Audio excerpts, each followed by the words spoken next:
לחיים חם לברכה, שסגור sur les loups nishmat, Hubert, Avraham Ben Chana. Ben Chana, j'ai dit, qui reviennent te refumer dommage, te refumer dommage. Et pour un Zivgagoun, Jessica Bat Rosemont. Un zigoun. Je vous regarde même.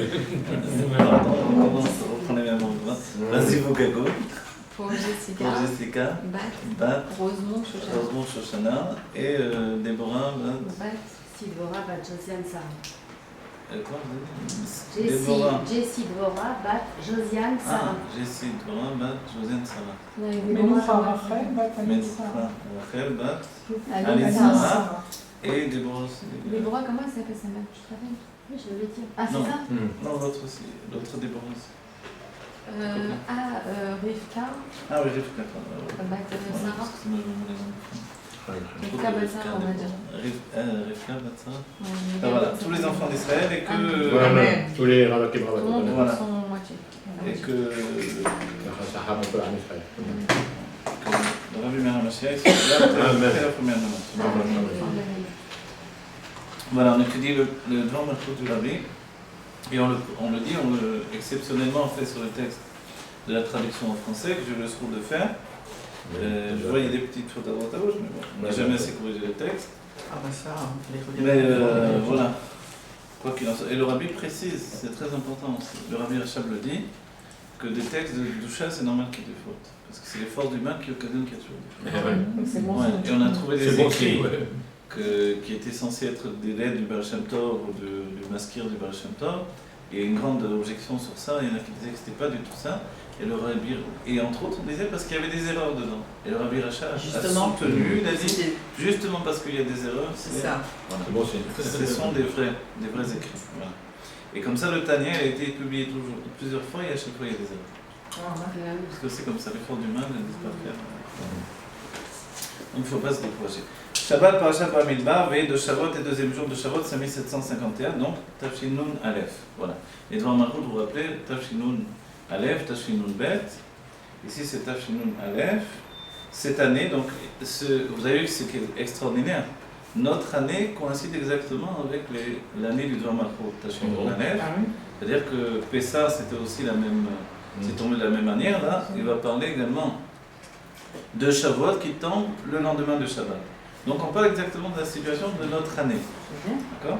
Cette année, donc à l'époque c'était Tafshin Nun Aleph, la relation qui existe entre la fête de Shavuot et le jour de Shabbat est d'autant plus apparente que la fête tombe un dimanche, dans la continuité directe du Shabbat. Voilà. Donc comme cette année, ça tombe Motzei Shabbat, directement on sort du Shabbat et on rentre dans Shavuot. Ah, le dimanche aussi, Voilà. c'est Shavuot. Exactement. C'est 2 jours alors. Alors c'est 2 jours et en route s'arrête, ils vont faire 3 jours, puisqu'ils rajoutent un autre jour pour le Safek de route s'arrête. Donc ils auront 2 jours. Vous vous rappelez que David Améler et Mistalek un Shabbat, il avait demandé à Dieu quand est-ce que je m'en irai. Vous vous rappelez dans les Télim, il dit Kitsa Midat Yamai Maï. Voilà. Il demande quelle est la limite et la mesure de mes jours. Et dit que Dieu ne lui a pas dit, c'est écrit dans Maseret Shabbat, et Dieu lui dit quand même le jour de la semaine. Il lui a dit que ça tomberait Shabbat. Et c'est pour ça que tous les Shabbats, il rajoutait encore plus dans l'étude, dans tout. Voilà. Et qu'il ne s'arrêtait jamais d'étudier, en principe, tout le temps, de toutes les manières, mais le Shabbat, il mettait vraiment toutes ses forces là-dedans. Et c'est pour ça que Motzei Shabbat, une fois qu'il était resté là, continuer sa shlichut dans le monde, il faisait un repas de remerciement à Dieu, c'est le repas de Melavé Malka. Donc c'est pour ça qu'on appelle Melavé Malka Meshicha. Effectivement, c'est lié au Mashiach, puisque le Mashiach c'est celui qui entraîne le Shabbat dans le 8e jour. Donc il est 7e et il rentre dans le 8e.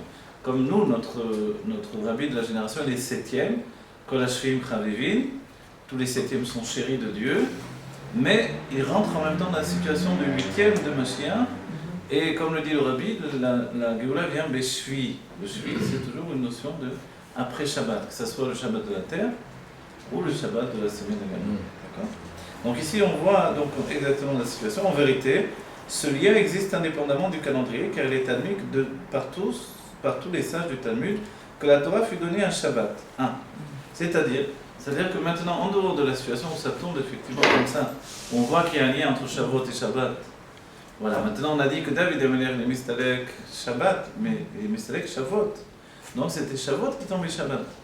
D'accord? Et dans la Gemara, il est rapporté, on fait une parenthèse, avant de reprendre vite le texte, dans la Gemara, il est rapporté, Maseret Shabbat, alors justement, parce que c'est lié justement au jour du Shabbat, et que Shlomo va dire au Sanhedrin, Aryeh met ve aklavim re'evim. Traduction, le lion est mort et les chiens sont affamés. Voilà. Je crois qu'il a dit Aryeh met bagan dans le jardin. Et les chiens du palais sont affamés. Alors, c'est-à-dire que maintenant il avait peur. Qu'est-ce qu'on fait? Quelle est la halakha? Est-ce qu'on peut le transporter à l'intérieur? Qu'est-ce qu'on fait immédiatement? Parce que c'était Shavuot et Shabbat. Ah oui. Donc le Sanhedrin a dit qu'il fallait agir de cette manière-là. Je crois, il me semble que c'était Ben Yehoyada, qui était le chef du Sanhedrin, qui a dit il faut poser un enfant, un bébé, sur le corps. sur le corps, ou un kikar lechem, ou un morceau de pain, enfin du pain. Et là, dans ce cas-là, on pourra le transporter. Ça sera plus mouxé, parce que par celui-là, on transportera. Maintenant, c'est pas stam comme ça, parce que même la halakha, elle est, selon la Pnimiut Torah, le bébé, c'est le commencement de la vie, et le commencement de la vie, c'est la chokhma également. Vous voyez? Et la chokhma, la sagesse, donc elle est liée au cercle du père, duquel va venir l'enfant, c'est lié donc à la tribu de chokhma, duquel tout va commencer. Donc, il faut se rappeler que la semence de l'homme, elle vient, c'est une corporisation du cerveau en fait, de l'intelligence du cerveau qui, comme le cerveau, vous vous rappelez, il est attaché au Éden, qui est la source du plaisir, il corporise le plaisir, ce qui va donner le commencement de la vie. C'est extraordinaire. Et de ce fait-là, en fait, c'est le cycle ininterrompu de la vie et de la mort. Donc, finalement, celui qui semble être mort, il est en fait entré dans un autre cycle de vie. C'est ça l'enseignement. Et David Améler, évidemment, David voilà.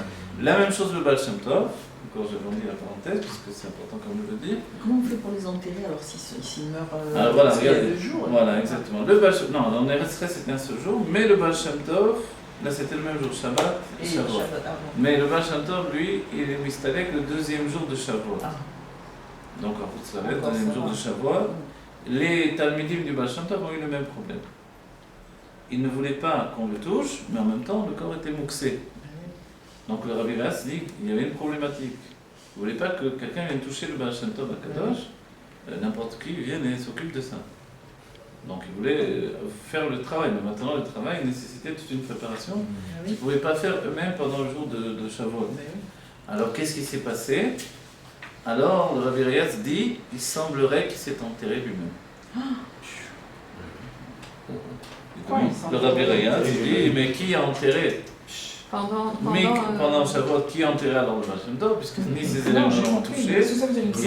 Alors comme ça, il l'a fait. Non, il lui a dit dans la chose comme ça, parce que c'est la chose seulement finalement. Vous voyez, c'est la chose qui est affirmée, mais en même temps est affirmée de manière presque phénoménale kabel. Voilà.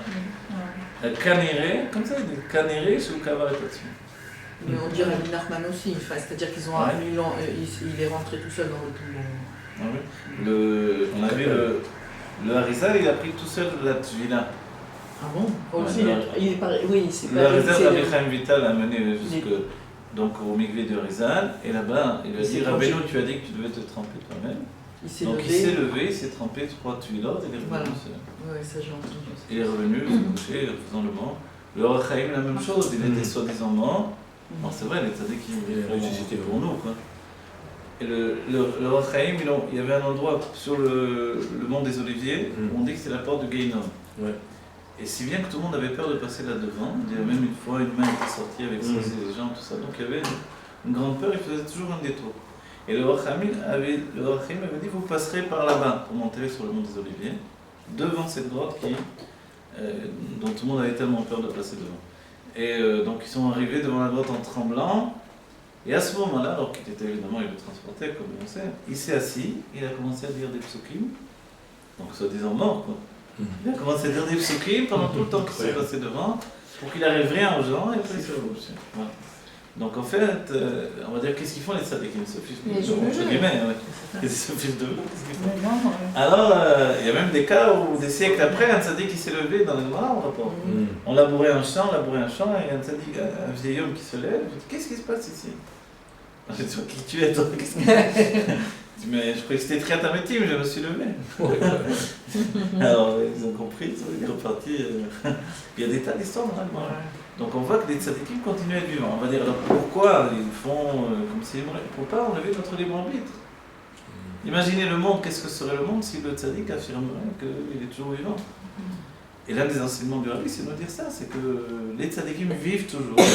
Et que le juif simple peut vivre toujours aussi s'il accède à cette conscience-là. Cette conscience de dépassement de l'enfermement de la mort. Que le Baal Shem Tov a passé évidemment et que les grands tzadikim ont passé. Voilà, tout ça pour nous faire entrer dans le sujet.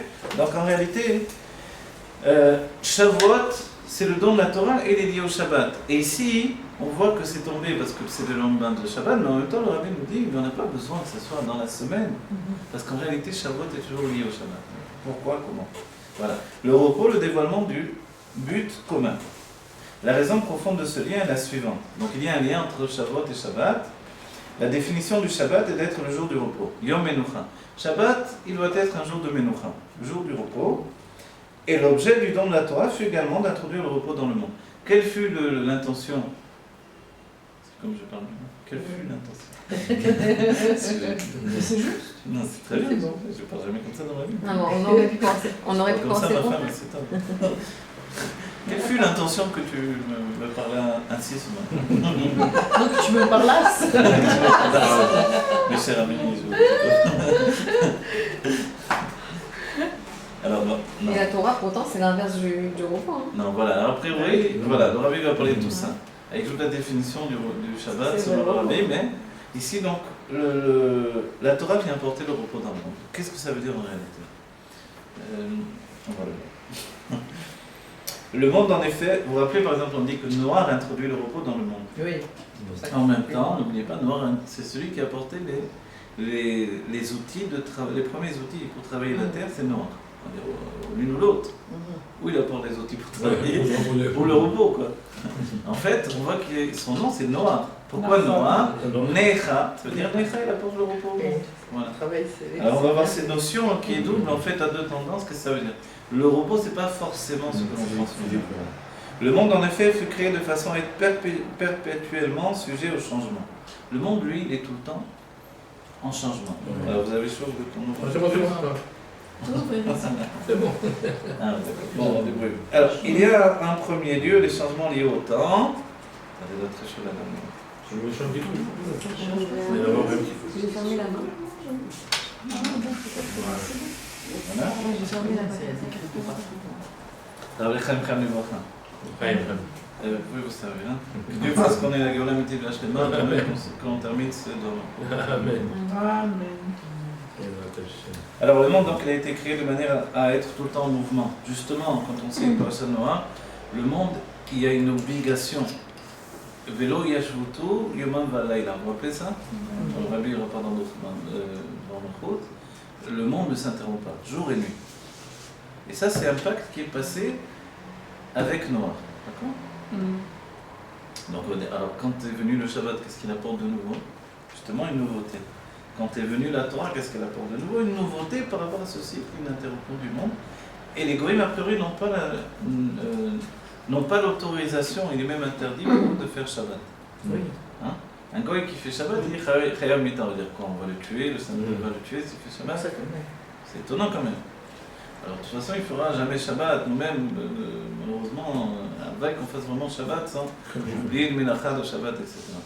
Mais ça veut dire quoi? Alors ça veut dire qu'il n'est pas lié à ce cycle de se reposer. Parce que le repos du Shabbat, il passe par la Torah. D'accord, on va voir. Le monde en effet fut créé de façon à être perpétuellement sujet au changement. Il y a en premier lieu les changements liés au temps, aussi bien du point de vue du temps universel, la succession des jours, l'enchaînement du passé, présent, à venir, que celui des changements et bouleversements que connaît individuellement chaque créature. D'accord? Donc tout est en changement. Vous savez, même la teva, le mot teva veut dire ta voix, ce qui est comme plongé. Ancré. Voilà, ancré. Et en fait, les Rishonim, moi je ne connais pas trop dans le texte des Rishonim, mais dans les écrits du Rabbi, non, et en vérité, même dans le Derech Mitzvotecha, il est rapporté que les Rishonim ont appelé teva ceux qui étaient une suite ininterrompue de miracles. Oui. Mais comme c'est ininterrompu, Donc ça devient On ne s'arrête pas à mesurer les miracles en réalité. Mais chaque jour, quand une fleur pousse, quand la pluie tombe, tout ça, ce sont des miracles ininterrompus. Vous voyez, un enfant qui vient au monde, etc. Tout ça, ce sont des miracles. Mais comme c'est tellement rapide et ininterrompu et tellement ancré dans le cycle de la vie, alors on ne s'aperçoit pas, on appelle ça la teva, la nature. Mais la nature, ça va être un des dévoilements de la Géoula. On s'apercevra que la nature est miraculeuse. D'accord hein? C'est prana. Alors.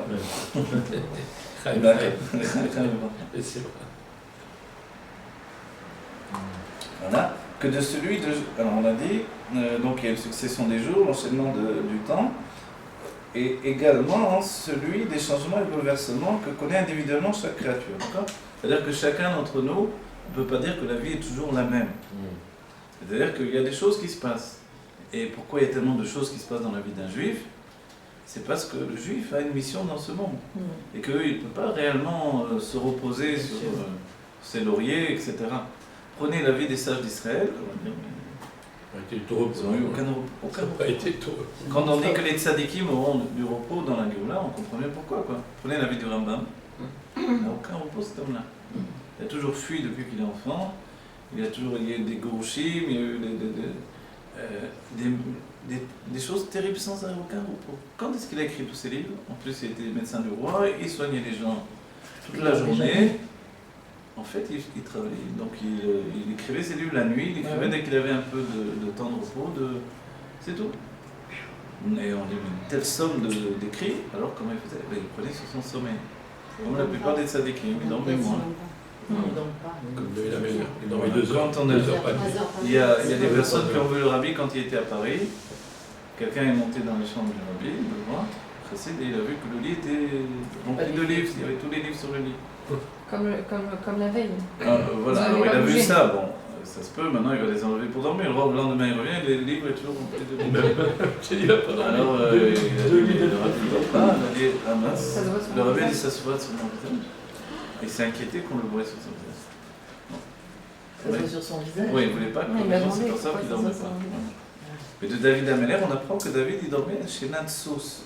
Chez Natsous, donc c'est moins qu'une demi-heure. Oui. Moins qu'une demi-heure pour pas l'ictom mitam mota. On a dit que quand on dort, on goûte un peu de la mort. Un 60e de la mort. Voilà. Donc pour pas avoir cette chose-là qui affaiblit, qui éloigne un petit peu de Dieu, toujours.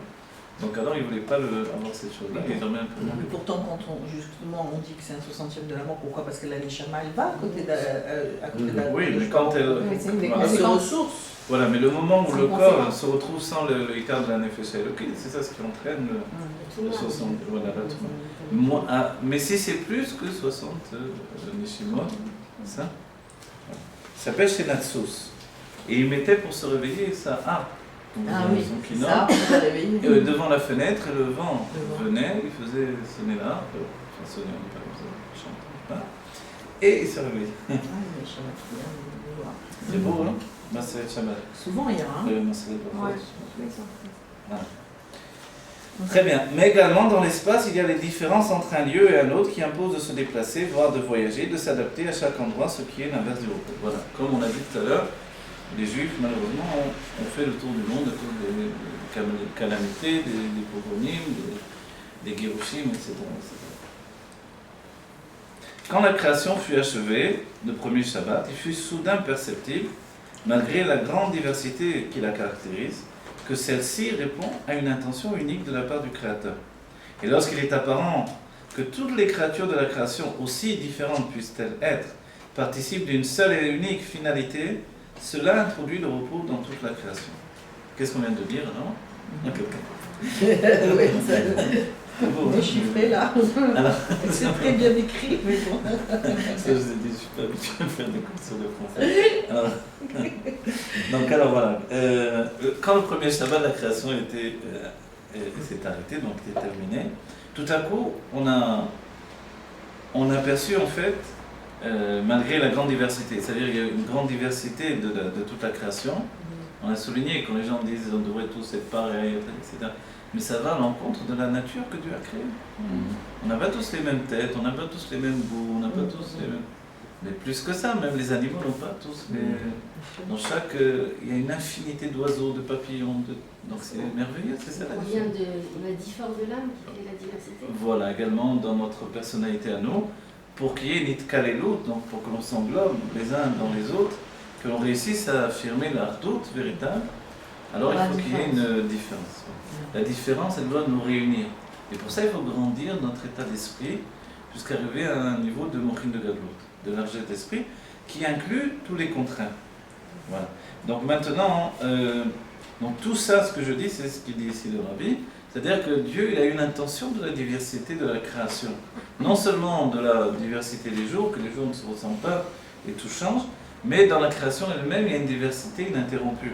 Et lorsqu'il est apparent que toutes les créatures de la création, aussi différentes, puissent-elles être, participent d'une seule et unique finalité, cela introduit le repos dans toute la création. C'est-à-dire quand on se rend compte que toute cette diversité va vers un même et unique but, alors on apporte le repos qui est le Shabbat, effectivement. C'est-à-dire que le jour de Shabbat, pourquoi il intervient après les 6 jours de la création? Parce que justement les 6 jours sont différents les uns des autres. Chacun correspond au sentiment, ou une mesure de sentiment. Chaque jour apporte sa diversité. Tel jour a été créé telle chose, et tel autre jour, oui, le minéral gadol, le minéral katan, donc la lumière qui est la base de tout le changement de la nuit et du jour.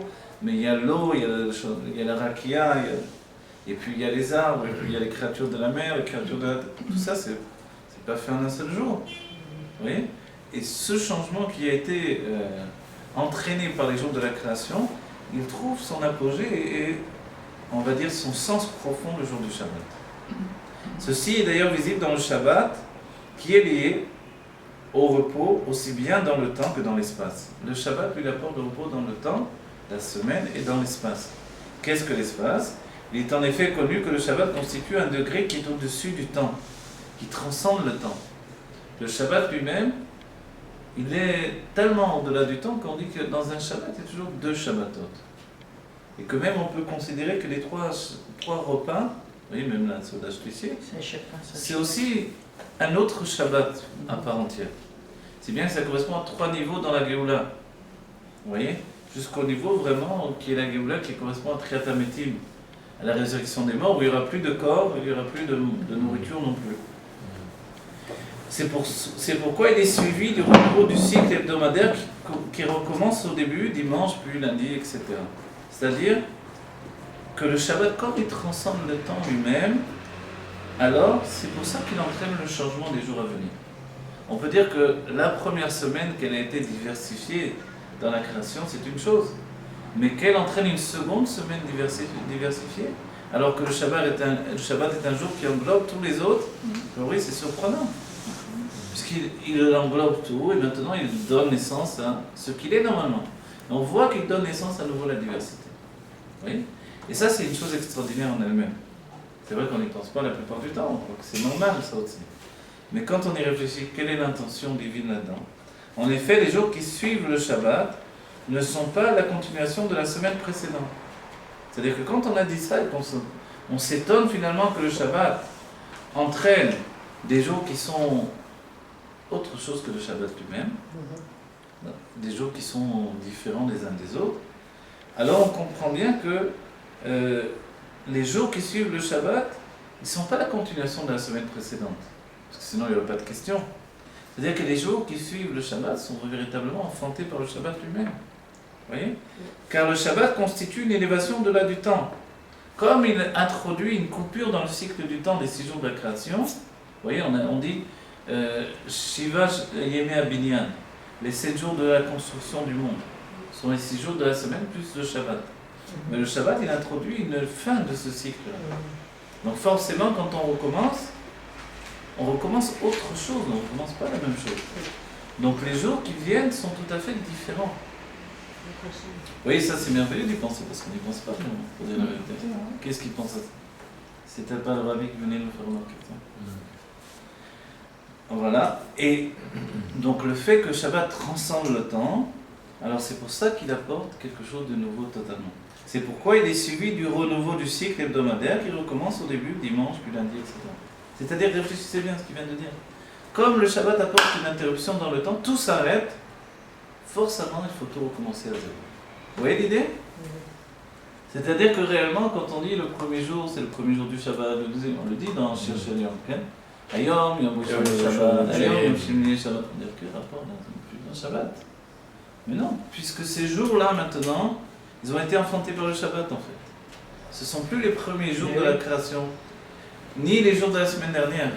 Ils n'existent plus ceux-là. Le Shabbat a coupé court au cycle de la création naturelle. Il a transcendé le temps et l'espace, donc forcément il faut tout recommencer à zéro. Vous vous rendez compte? C'est-à-dire qu'en réalité, on devrait avoir nous-mêmes, si on ressentait profondément cette chose-là, un renouveau total à partir du Yom Rishon. Et c'est pour ça qu'il est tellement important pour nous dans le judaïsme que notre premier jour de travail, c'est le Yom Rishon, et non pas comme les Goïms, le jour du repos. Ce jour-là, c'est le premier jour, et on est décalé quand on est en France ou en route s'arrête. Tout à coup, ce jour-là, c'est un jour de repos. En même temps, on est bien content de se reposer, je ne dis pas ça. Parce que Shabbat, c'est aussi un jour de travail pour la Vodat Hashem, mais voilà. Shabbat, c'est la source de toutes les brachot. Le Shabbat, c'est la source de toutes les brachot, ce qui fait que la semaine qui va suivre, elle va renaître à zéro, bénie par le Shabbat qui a précédé. Le compteur est à zéro. Voilà, exactement. C'est ça qui est beau. Bon, voilà. Moi, en vérité, vous voyez cette idée-là, bien que je l'ai traduite, je l'avais oublié un peu. C'est merveilleux quand on y pense, cette idée-là. Non? Ah, c'est une pensée, ça ne vient pas naturellement à notre esprit, ça. Bien sûr. Ah, c'est extraordinaire. Voilà. En effet, les jours qui suivent le Shabbat ne sont pas la continuation de la semaine précédente, car le Shabbat constitue une élévation au-delà du temps. Concernant l'espace, la Torah interdit de sortir du troum, la limite shabbatique. Donc l'espace, c'est le makom. Vous voyez, on est en makom, donc le lieu. La Torah nous dit qu'il est interdit de sortir du troum du Shabbat. Vous voyez? C'est-à-dire que le Shabbat, c'est aussi un endroit où l'on fait Shabbat. C'est-à-dire qu'on ne peut pas sortir de la ville. On peut un peu sortir de la ville. C'est-à-dire qu'il y a une limite autour de la ville. Mais en dehors de ça, on ne peut pas. Parce qu'au dehors de ça, c'est plus Shabbat. D'un certain point de vue. Au niveau de l'espace. Donc c'est quand même Shabbat. Oui, mais maintenant, il m'est interdit dans le Shabbat d'aller plus loin. Vous voyez, c'est curieux. Hein? Et la permission d'aller à sa guise à l'intérieur de cette limite est due au fait que ce territoire est considéré comme l'endroit inhérent à la personne et n'occasionne donc pas en soi de perturbation du repos. Sous-entendu que si on sortait du troum, donc de la limite du Shabbat, la limite de la ville, alors on sortirait en fait du repos du Shabbat qui est lié à cet endroit en particulier. Et on va dire, mais non, le Shabbat c'est intemporel, on vient de dire. Mais on voit que cet intemporel, il s'attache à une notion de lieu également. Vous voyez? C'est au-delà du temps, dans un lieu spécifique, qui nous appartient à chacun d'entre nous de manière individuelle. J'habite tel endroit, c'est ici que se fait mon Shabbat. Je ne peux pas aller le faire ailleurs. C'est curieux, non? On peut, c'est ça. On le limite, c'est ça. On le limite par rapport au repos que doit imposer le Shabbat à ma personne. Forcément, sortir plus loin que les limites d'une promenade, ça devient un voyage. Un voyage, ça devient interdit Shabbat, parce que c'est la cause d'un travail, un voyage. Regardez comme on est épuisé quand on a... Une fatigue. Voilà, la fatigue, elle est le contraire du repos. Et le repos, il est inhérent au fait de rester dans un endroit précis. Ainsi, le repos est atteint lorsque dans tous les détails de la création se révèle la raison de leur existence. Ceci se produit chaque Shabbat, mais c'est révélé de façon optimale lors du don de la Torah, car cet événement constitua l'objectif pour lequel le monde avait été créé. C'est à ce moment que cet objectif fut ressenti dans le monde entier, engendrant un état de repos véritable. Voilà. On va dire le repos est atteint dans tous les détails de la création, qui révèlent la raison de leur existence, donc le jour du Shabbat, d'accord, c'est chaque Shabbat, mais en vérité, ça s'est réalisé, révélé au monde, de façon optimale, donc au maximum de dévoilement, au moment du don de la Torah. Parce que, n'oubliez pas que le Shabbat, nous on le reçoit au moment du don de la Torah. Même si on faisait le Shabbat de tradition, parce qu'Abraham, Yitzhak et Yaakov, ils faisaient aussi Shabbat, et ils faisaient la Torah avant qu'elle ne soit donnée. Mais pour nous, le Shabbat, que l'on connaît, qui nous est ordonné par Dieu, non, il commence seulement à Matan Torah. Vous voyez? Que les Arabes fassent leur Shabbat parce que Abraham faisait Shabbat, ça ne regarde pas de la même manière qu'on ne fait pas la Brit Mila parce qu'Abraham faisait la Brit Mila. Peu importe pour nous. Même si la Torah va nous enseigner la mitzvah de la Brit Mila d'Abraham, le Rambam viendra dire on ne fait pas la Brit Mila parce qu'Abraham l'a fait. Ah non, bien sûr, c'est. Alors on l'a fait pourquoi? Parce que Dieu nous a ordonné. Abraham l'aurait fait, Dieu nous aurait pas ordonné, on l'aurait pas fait. Est-ce que les musulmans, ils la font par rapport à Abraham ou par rapport à une ordonnance divine? Non, ils la font par rapport à Abraham, justement. c'est ça. Alors il n'a pas une. C'est pour ça qu'ils la font. Ouais. par- Mais comme la base était une ordonnance divine quand même, C'est ça. et que Ishmaël aurait pu refuser et qu'il a accepté, donc il le continue quand même par rapport à un scout antérieur, même si chez eux c'est devenu un minag. Maintenant, je ne suis pas assez au Coran pour vous dire. Oui, non, c'est sûr. C'est un jeu de mots, Coran. Coran. Non, je rigole, mais je ne sais pas vraiment leur terme profond. Je dis ça parce que je lis dans la Torah, moi. Maintenant, est-ce qu'eux, ils accordent ça comme une mitzvah qu'il faut faire, etc. Quoi qu'il en soit. Il est dit que du fait qu'ils font la Brit Mila, ils ont un scout sur Eretz Israël. Mais comme elle n'est pas complète, ouais, c'est vrai. Oui, c'est On ça. dit comment ça fait qu'ils sont sur l'Arabait, ça fait qu'ils sont à Marat Amel-Bala. Qu'est-ce que ça veut dire ça? C'est honteux. Sur l'Arabait, ils veulent effacer les vestiges du peuple juif et montrer qu'on a toujours été là. Mais comment ça se fait qu'ils sont là? Comment Dieu l'a permis, ça c'est pareil. Dit, c'est écrit dans plusieurs livres, parce que du scout de la Brit Mila, c'est écrit dans Chassid al-Ma'am, je crois, dans pas mal de livres de Kabbalah. Et la Brit Mila, mais comme elle n'est pas complète, ils ne pourront pas en jouir jusqu'au bout. Une période leur a été accordée, mais pas plus que ça. Oui, c'est quoi chaque mitzvah, même si un goy fait une mitzvah, Dieu lui compte de toutes les manières. Oui. Et là, bon, c'est un goy fils de juif quand même, c'est le point de différence. Voilà. Ça fait drôle de dire ça, mais C'est important, puisque c'est la femme qui transmet le judaïsme. Alors voilà, n'oubliez pas qu'il s'agit d'avant Matan Torah, c'est pour ça. D'avant Matan Torah. D'avant Matan Torah, la question se pose en réalité. Ça n'a pas été défini encore. Mais les Havot, ils prenaient sur toutes les mitzvot. C'est vrai, mais encore les questions. Les Havot prenaient toutes les mitzvot, mais il y avait un rapport de la Torah des Havot qui ne repoussait pas l'idée des Sheva mitzvot de Bnei Noach. Vous voyez? Donc en fait, c'est une double. Quand les sages analysent, les analysent par rapport aux deux sortes. Aux 613 mitzvot qu'ils faisaient à l'avance, puisqu'on dit qu'Abraham Avinu faisait même les Hirouf Tafshilin, donc il faisait tout. Donc c'est un détail de détail. Je permets de cuisiner, etc. On va dire s'il faisait ça, il faisait tout. Donc il faisait tout. Mais Ruchot Ayu, on dit les mitzvot des Havot, Ruchot Ayu. C'était des bonnes odeurs, mais ça disparaît les bonnes odeurs. Rechot. Ah, Rechot, ouais. Rechot Ayu, merci. Pourquoi? Parce que c'était rien. C'était des effluves. Quelque chose qui n'avait pas de réalité dans le monde encore. Pourquoi? Parce qu'on était avant Matan Torah. Oui, parce que par exemple, Esav aussi, sa mère Rivka, c'est une juive. Voilà. Donc lui aussi, il est juif. Mais il faisait les mitzvot avec les supports en matériel ou non? Alors, oui, mais quand on voit Yaakov qui met les tefilines avec un morceau de bois, finalement il jette le morceau de bois. Quoi. Donc une valeur, il n'est pas dit, même pas Tashmiché Kedusha. C'est un morceau de bois, c'est tout, il n'a pas changé. Pourquoi? Parce qu'il n'y avait pas encore eu Matan Torah, qui lui a donné justement qui a enlevé la xéra entre Elionim et Tartonim, qui a enlevé le décret qui séparait le monde supérieur et le monde inférieur. Tant qu'il y avait ce décret, on pouvait faire ce qu'on voulait, mais rien ne changeait ici-bas. C'est pour ça que l'âme divine, d'après la Kabbalah, elle n'est pas forcément liée à un être. Il a beau attirer sur lui une âme divine, s'il retourne à ses idoles, l'âme divine s'en va également. L'âme divine, c'est une conscience divine. Après, Matan Torah, elle est liée au corps, elle ne bougera plus, c'est terminé, il peut faire ce qu'il veut, il peut dire je ne suis pas juif, j'en ai rien à faire. Dieu lui demande pas son avis. Une âme divine en lui, c'est comme ça, d'accord? Mais avant Matan Torah, non, il faut choisir. C'est pour ça que tous les guérim qu'il a fait Abraham, après ils retournent à leurs idoles. Aujourd'hui, un guerre, s'il est passé par un Bédine de 3 dayanim orthodoxes, 3 juges orthodoxes, il peut faire ce qu'il veut, il peut dire je ne suis pas juif, c'est pas vrai, il est juif. C'est terminé, il peut plus rien faire. Il renie même ses parents, ses parents sont plus ses parents. Ses parents sont plus ses parents, maintenant c'est une question est-ce qu'il doit donner Kavod d'Avraham, etc. Voilà, il peut encore le faire, on parle même des héritages, est-ce qu'il peut hériter, tout des tas de situations, etc. Mais voilà, quoi qu'il en soit, il est juif, c'est tout.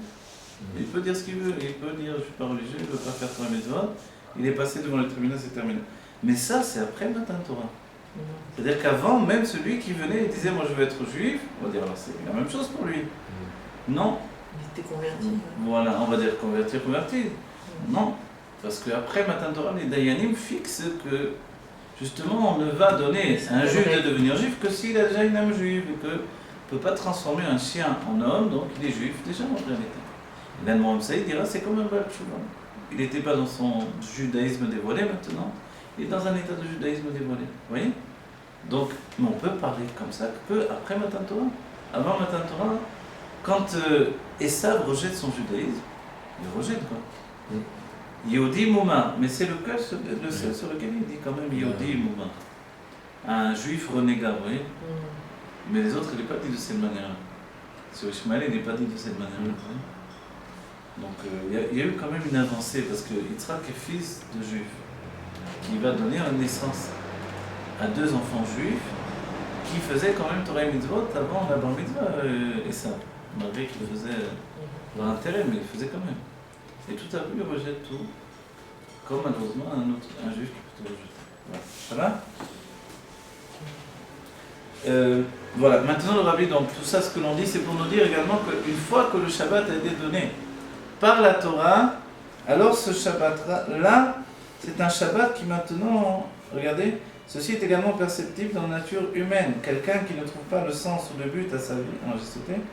Ainsi, le repos est atteint lorsque tous les détails de la création, voilà, par le don de la Torah, le Shabbat qui a été donné, il est l'objectif pour lequel le monde a été créé. Vous voyez la différence? C'est-à-dire que quand est donnée la Torah, finalement, la Torah peut accorder au monde son repos. Parce que l'objectif pour lequel le monde a été créé a été atteint à ce moment-là. Vous comprenez l'idée?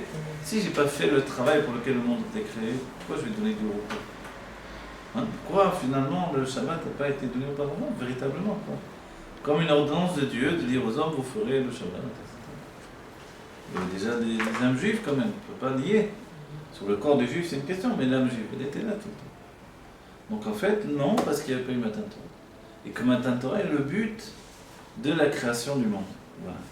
C'est à ce moment que cet objectif fut ressenti dans le monde entier, engendra un état de repos véritable. Quand on a travaillé, maintenant on a eu le repos après le don de la Torah. Vous vous rendez compte?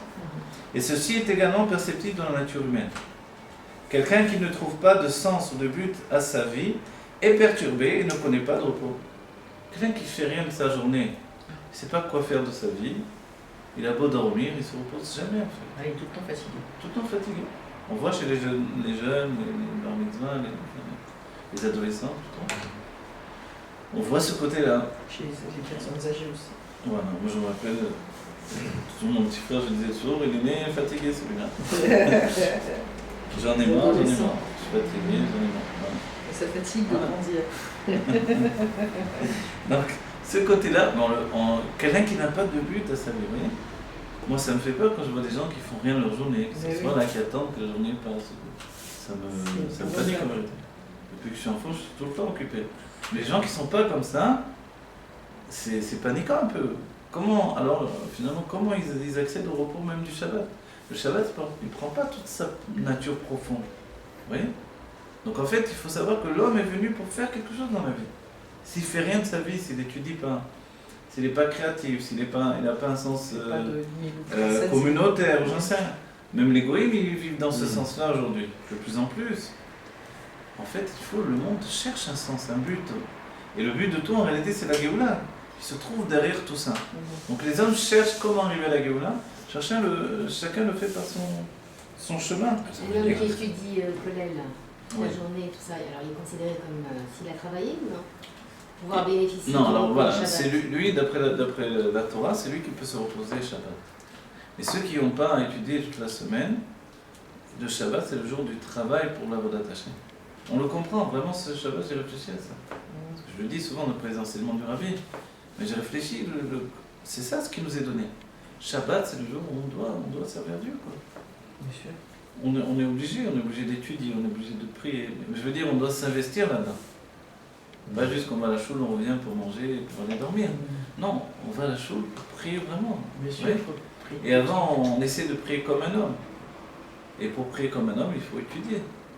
La différence, elle est absolue. En fait. Entre prier sans étudier et prier en étudiant, c'est deux hommes différents qui prient. Rien à voir. L'étude renforce la prière. Voilà, pas que renforce, mais elle construit la prière de l'intérieur.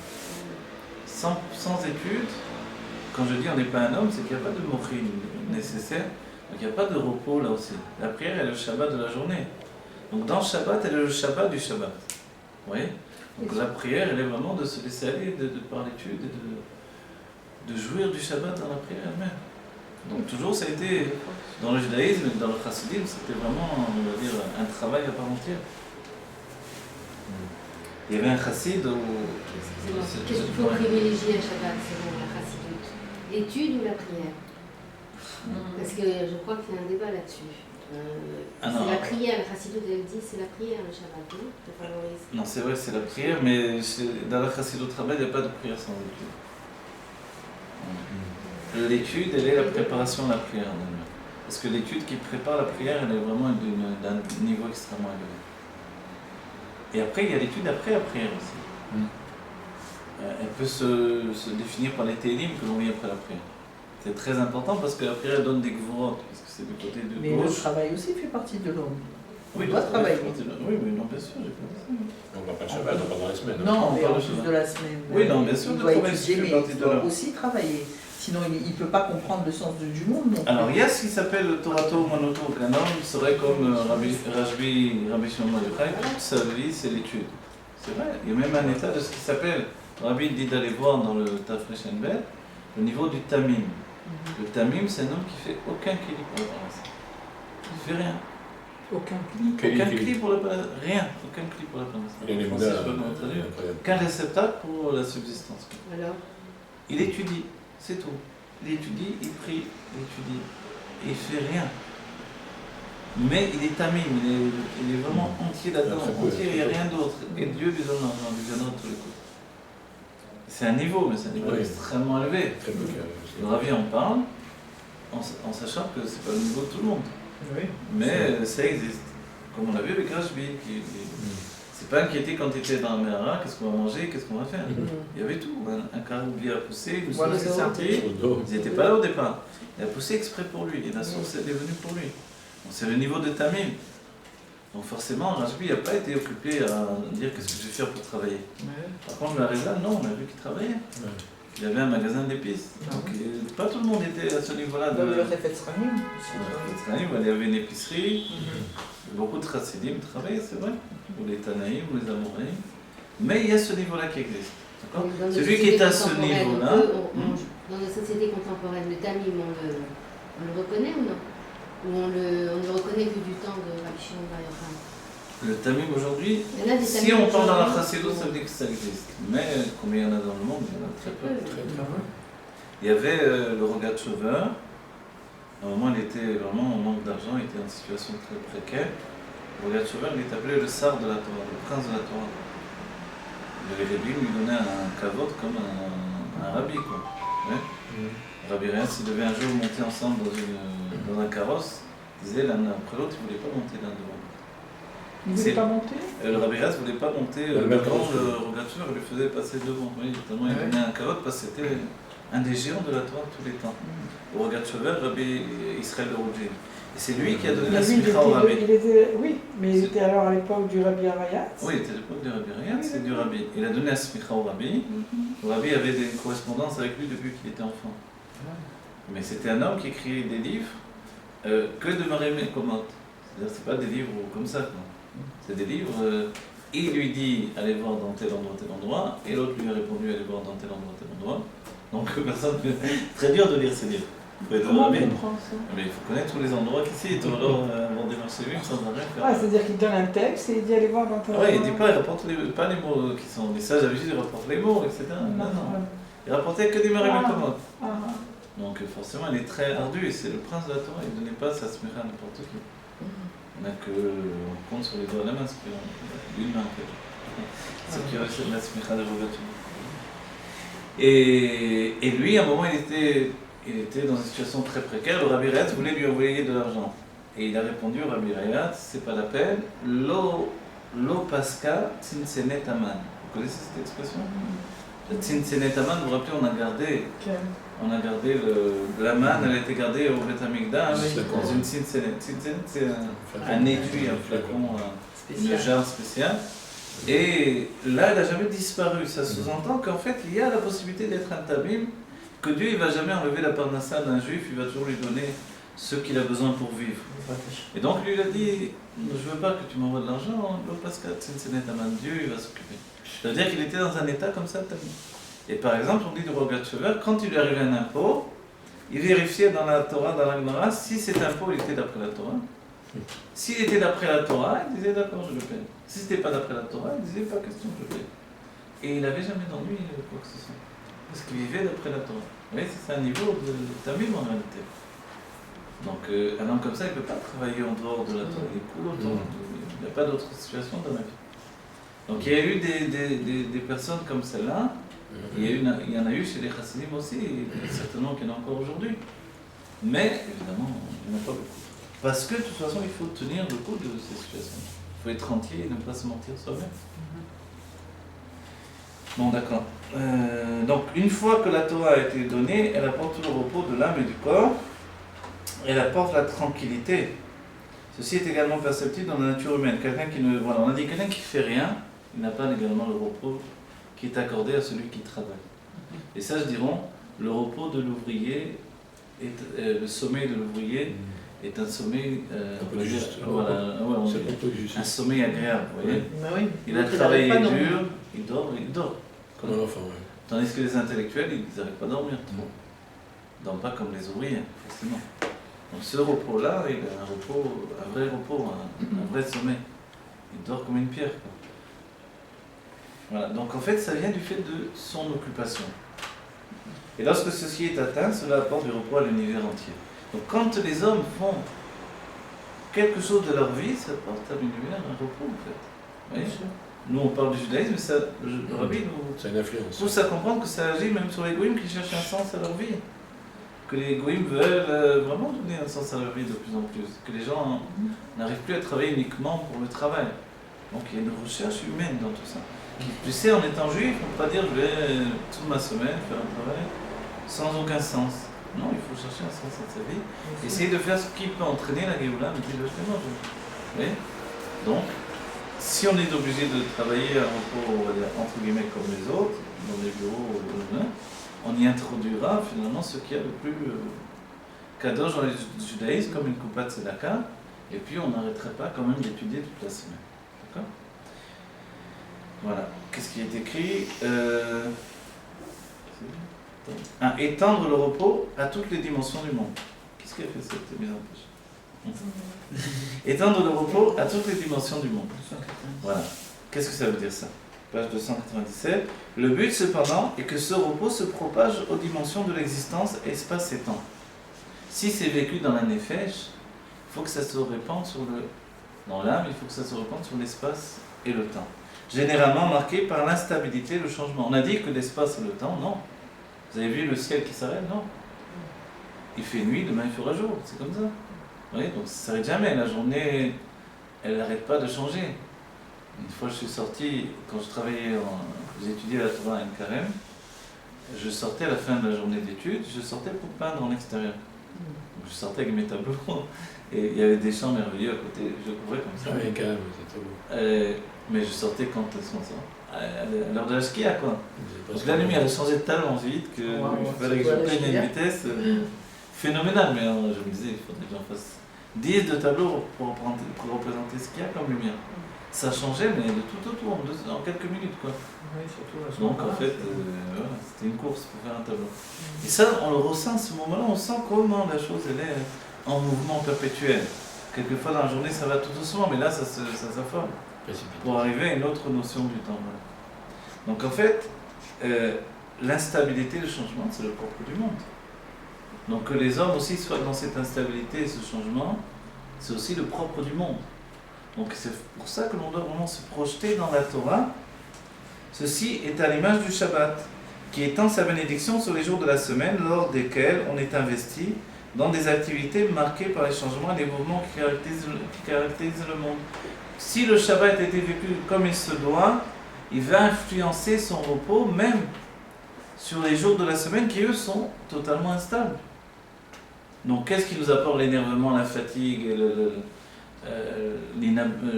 on va dire l'impossibilité de s'adapter à ces changements de la semaine? Donc, on est épuisé au bout du compte, parce qu'on n'a pas assez vécu le Shabbat avec toute sa notion de repos spirituel. Vous voyez?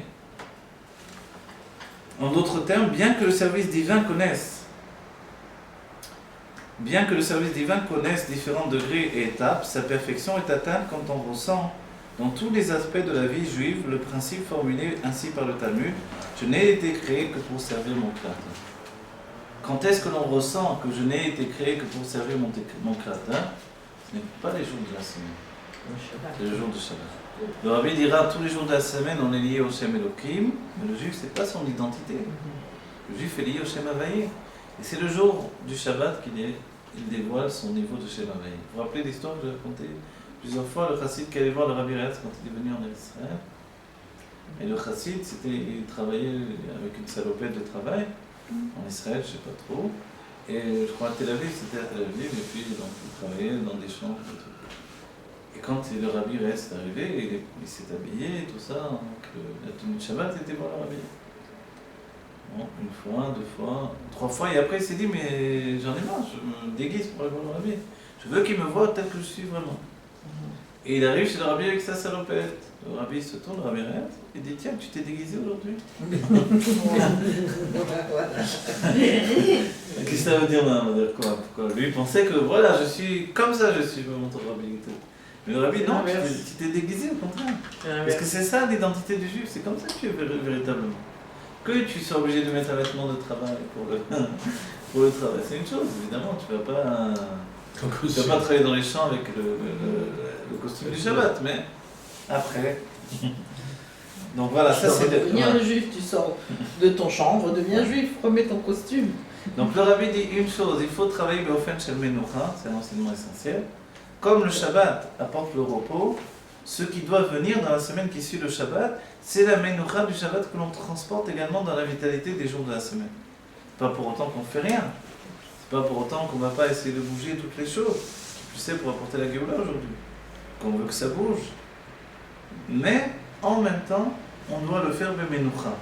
Et la Menucha que l'on aura mis dans les jours de la semaine, dans nos accomplissements, ça va dévoiler la Emouna que l'on a en Dieu finalement. Qui est la source de notre parnassa, la source de notre quiétude. Oui, c'est ça.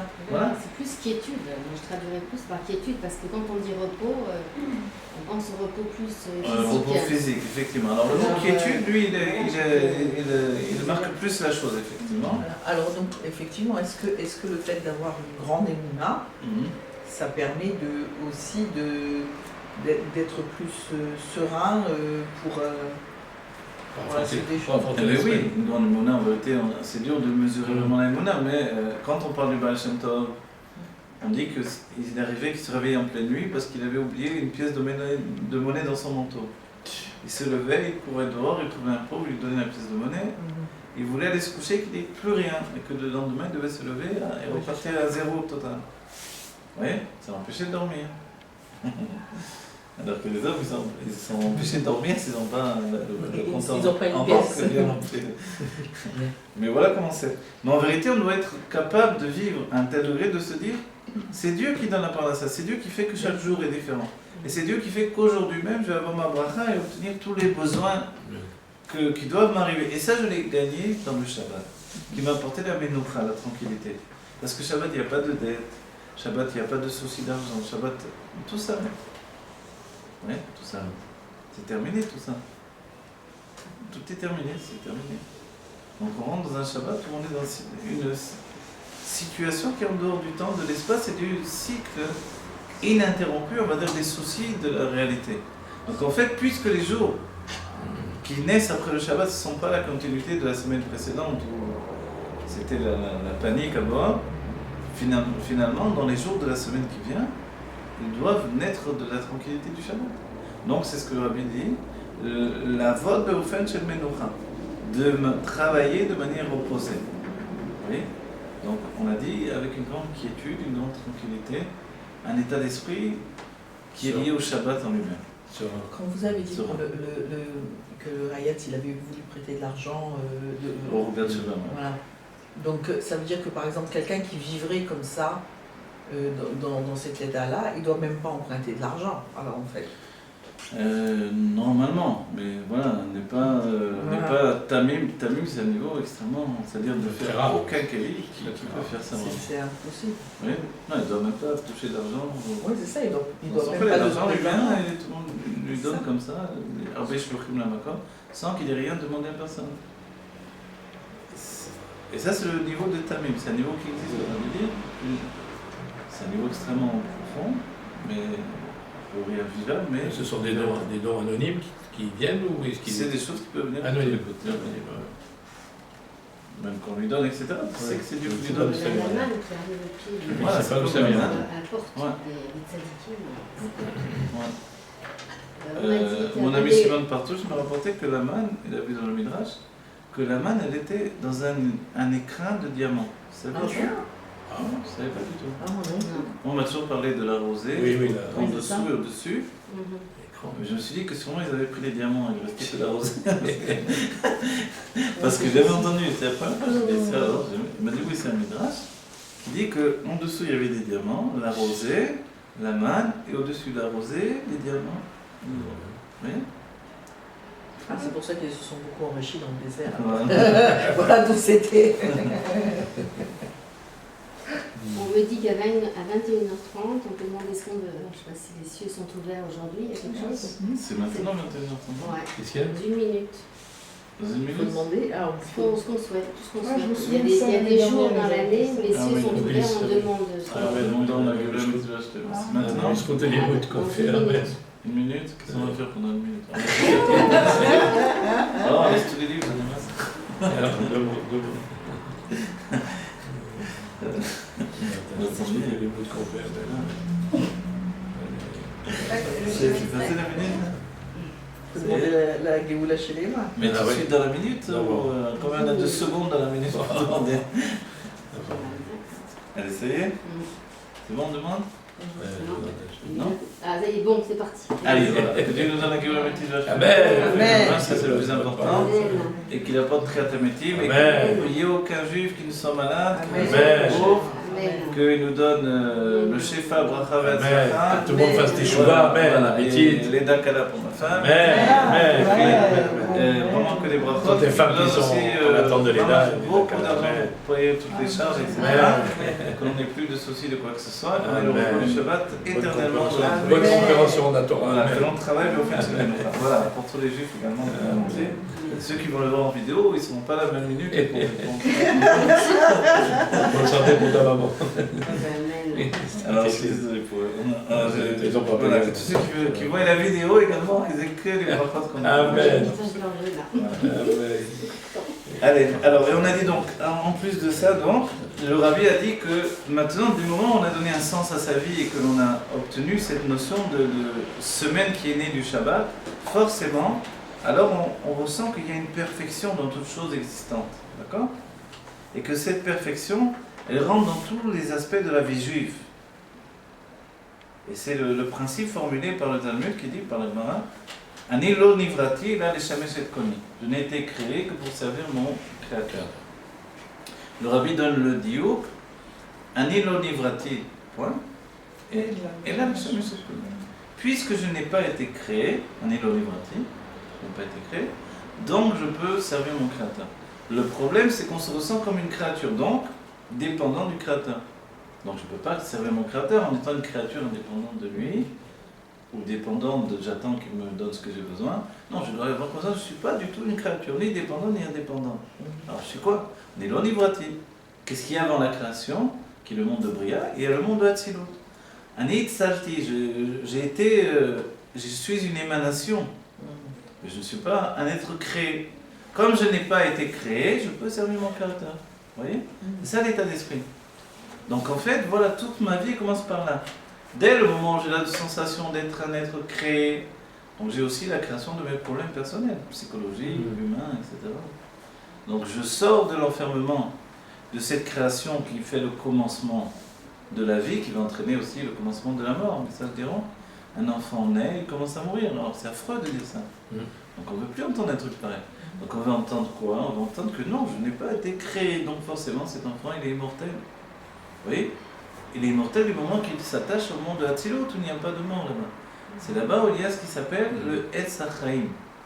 Le Etz Hadat, c'est la Malchut, c'est la royauté, qui fait le pont entre le monde de Hatzilut et le monde de Bria. Les mondes inférieurs, Bria et Yetzira Asiya, sont appelés dans la Kabbalah, il est dit de la Malchut, Yardea, Yordé, Mavet. Ce sont des mondes de la mort, parce qu'ils sont les mondes de la vie, de la naissance de la vie. Donc ils sont forcément les mondes de la mort. Donc la Malchut, elle est ce Etz Hadat, l'arbre du fruit du mal et du bien. Mais dès que l'on monte au-dessus de la Malchut, il y a Zer Anpin, et Zer Anpin est le Etz HaChaim. Et le Etz HaChaim, donc les sentiments divins, c'est un arbre de vie éternelle. Pourquoi? Parce qu'il vit, il fleurit, il grandit dans le monde de Hatzilut. Vous comprenez? Donc forcément, il y a aussi dans l'action qui découle de la Malchut une sensation de chute. L'action nous entraîne vers la chute, puisque le monde est un monde de l'action où on se trouve. Vous voyez? Donc dès que l'on vivifie l'action par les sentiments également, déjà on s'élève au-dessus de la chute.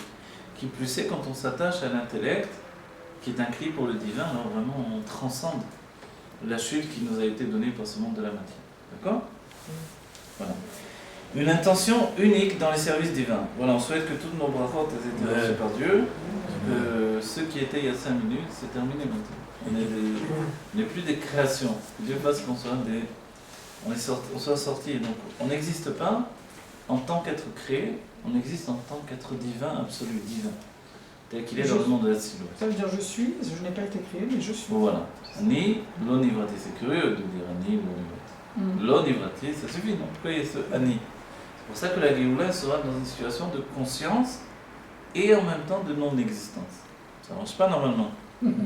L'onivrati, ça suffit, on avait compris ce que tu voulais dire. Ani, l'onivrati. Normalement, on ne dit jamais Ani. On dit Modé Ani le matin. On va dire Ani directement. Parce que là, Ani, l'onivrati, qui tu es toi pour dire ça? En fait, c'est ce que Dieu veut. Il n'efface pas ce par quoi on est passé. En fait, je suis passé par la création qui a fait que Ani, effectivement. Mais la finalité de ma conscience, enseignée par la Torah, ce que le Rabbi nous enseigne, je dois aboutir au fait que Ani l'onivrati. Alors, Ani yechol leshamesh et koni. Alors, je peux servir mon Créateur. Voilà. Une intention unique dans le service divin. Ceci se reflète dans la façon dont nous devons accomplir les commandements divins. Donc il y a eu Matan Torah qui est relié au Shabbat, parce que comme le Shabbat, Matan Torah nous apporte le repos. Et que le Shabbat lui-même ne prend sa réalité que parce qu'il y a eu Matan Torah. Ceci se reflète dans la façon dont nous devons accomplir les commandements divins. Donc comment nous devons accomplir les commandements divins?